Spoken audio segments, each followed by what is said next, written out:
This is what needs to happen, right? Like face-to-face conversation. Yeah. People.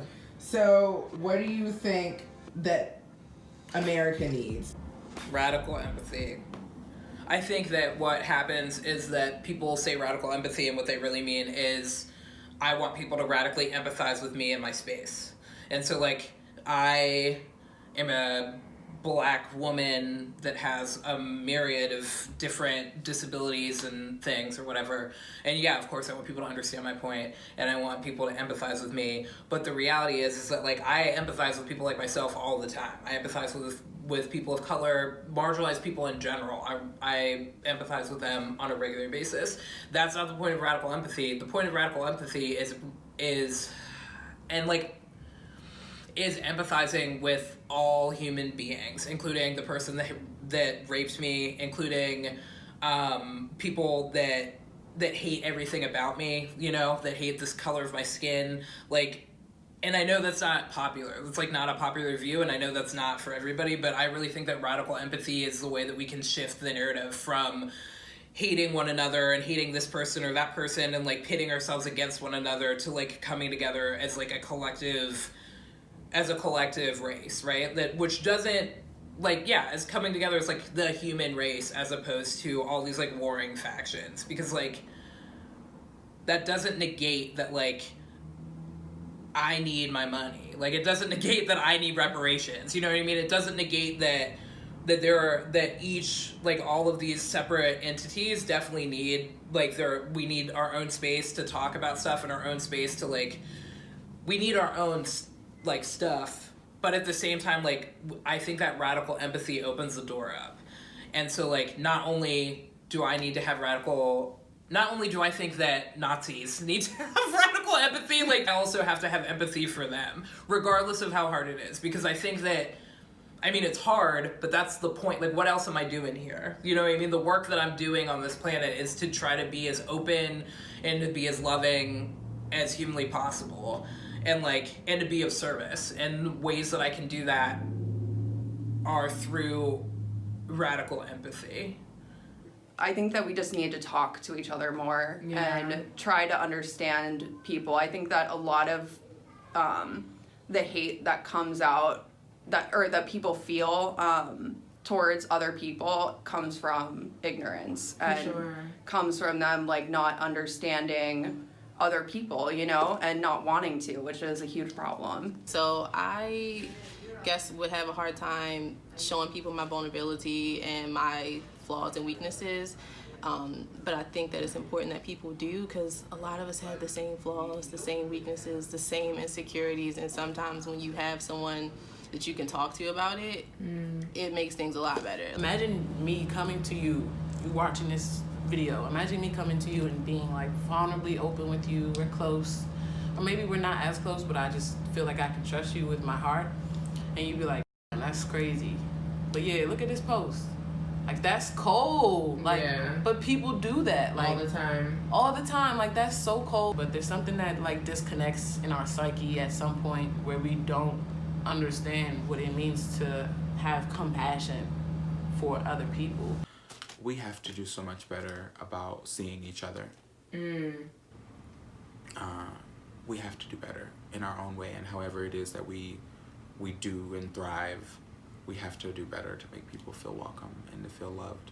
And we have to, I don't want to be like that type of person that's like, we're missing love, but we are missing compassion for one another. Yes. We're missing patience for one another. And that doesn't mean that we're always getting along. It means that when we're expressing differences, we're allowing people to get it out. It means that we are taking it in, we're processing it, and we're moving forward. And we're finding ways to move forward together, even if that means apart. What don't you want to tell people but know you should share because it will help someone else? In general? Get off your f***ing phone. That's what I want to tell people. Okay, so I don't have social media anymore. I'm like on a dinner date, whatever. He's like this the whole time, and I'm like not on my phone. I'm looking around, and everyone's doing the same thing. They're all like, on their food, and it's like we're texting each other the pictures of our food when we're sitting right across from each other, and like, you know, who cares what you're eating? It's just like it just becomes something to be noticed or to look like you're doing something. And they always say people never post when they're doing bad. I was gonna say I don't know where it came from. Like, I do know where it came. Like, I saw it happen. Like, we all saw it happen. Yeah. Yep. We all saw it evolve, and it's just frightening. It's so scary. Everything that you absorb, like, if you keep seeing stuff, you're gonna eventually want that and then be depressed because you can't have what other people have.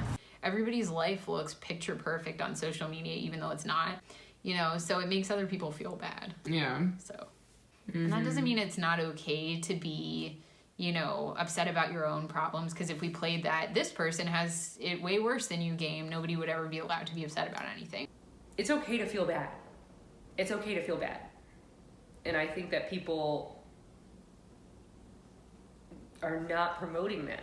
They're promoting it when it's Depression Awareness Month, hashtag. Anxiety Awareness Month, hashtag. Boost this post. No. I feel the worst for generations, not even like specifically kids that are in high school now, because they have such a thwarted sense of reality.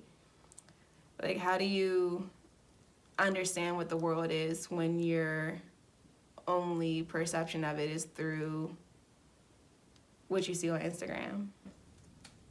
I think that it's really unfortunate that we live in a culture where we feel like, just kind of touching back on what I was trying to articulate earlier, we live in a culture where we feel like we constantly have to prove ourselves. Especially in the United States and Western culture, we put so much pressure on people to be competitive and to know right away, what are you going to do? How are you going to contribute? How are you going to make the world a better place or not?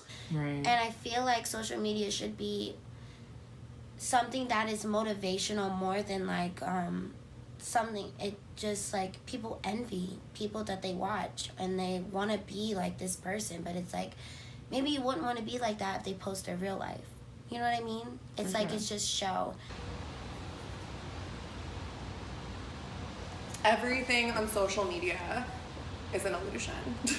Everything that I post is a page of the story. What happens before that and after that is exactly what happens to you before and after that. Like, you know, you move the books and papers and the cat out of the way to get the photo, and then you take the photo and you post it, and then, you know, you get your little adrenaline rush of people liking it, and you have the ability to put on a face to the world, and it's what you want them to see. But in that there's a beauty in social media for the ability to connect, but there's such an importance to remember that nothing is ever as good as it looks, ever. Like, no one's life is as good as it seems. No one's life is as easy as they present it to be, especially mine. So I endeavor to kind of stay honest about that, but I think it's gotten to a point where we all know that we're lying because everyone is lying, that hopefully we can kind of come back to a more honest place. But I think that the most important thing that I can do is also like admit to that truth that like everyone is lying, including me. So like let's keep each other on the human scale, no matter who it is or how much you admire them or how much you fucking hate them. Like, you know, they're still on the same scale as you. They still, you know, wake up and brush their teeth and feed their dog and move shit out of the way to take a cute Instagram photo that is 10 times prettier than what their life actually looks like. Everyone, you, me, your enemies, your friends, your heroes, like, we're not that different. Social media and the internet and things like that, it is quite literally another world. Like, it is a whole other like plane of existence for people to live on. I mean, people have entire identities on social media that they don't have in like real life. Yeah, and on this plane, yeah. I think that we could do with a lot more of self-reflection and looking inward and things. And facing your own demons and sitting with that discomfort as opposed to running away from it or denying it or pretending it's not there or covering it up by compensating and saying you're something else or distracting yourself. I think that what people lack is like that in-person connection and, you know, like the hug or like just having a conversation face to face. When you sit down and have a conversation with someone without your phone in your hand or without any other distractions, and you just sit down and talk to someone and listen and feel what they're saying, I really think that keeps us grounded as people. You get a better sense of yourself by talking to others and understanding why they are the way that they are. Have understanding that the person next to you may be different, but just because they're different doesn't mean that they still don't need you to look out for them. Doesn't mean that they still don't need a hand or a good word or some positive vibes and that third. Like just have that for them. And then also keep it in perspective that no matter what we do, no matter what we're doing here, no matter who we ascend, no matter what level we ascend to, no matter what category, tax bracket, or whatever level of success, failure that you have or achieve or reach, that we're all still in the same boat. Billions of people on this one place, man. Like, as close as we are in proximity to each other. Like, we're not designed to be here to be isolated from each other. Is it a tall order to understand your fellow brother and sister? Maybe. But what else you want to do? Right. What other things you gonna put your time on that would result in anything worthwhile? What do you feel is missing? Empathy. I just think that could solve everything. Yeah. Where people had conversations like this. I was like, I have to do this. It's just the coolest experience and exactly what the world needs right now. What is missing from the world is we are in the flesh. Like, we need more stuff like this. So thank you. Thank you.